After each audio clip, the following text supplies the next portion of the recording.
sa apat kong anak. Sa apat mong dahilan kung bakit ako lumalaban.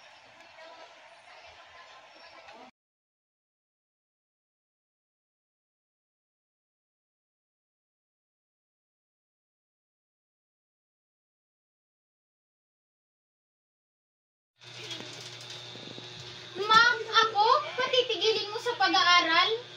Ako na gusto makapagtapos sa pag-aaral at nang maihahon kayo sa kahirapan? Alam mo, ma, kasalanan mo to kung bakit wala kaming ama.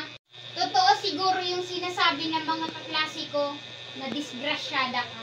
Oh, na disgrasyada ka?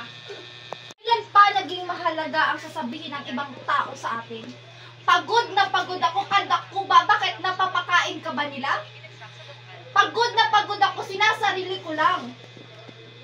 Hindi mo sarili ko. Kinalimutan ko para sa inyo tapos sasabihin mo, disgrasyada ako.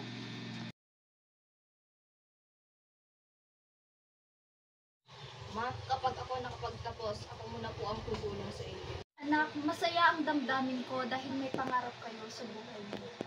Maganda ang kinabukasan yung mararating niyo pag kayo nakapagtapos sa pag-aaral. Nanay, naglalabas sa umaga, tatrabaho bilang kasambahay sa hapon, at umuwi sa gabi na may dalang tinapay. Mano po, ma? Salamat po sa tinapay, mama. Tulungan na po kita maghanda para bukas.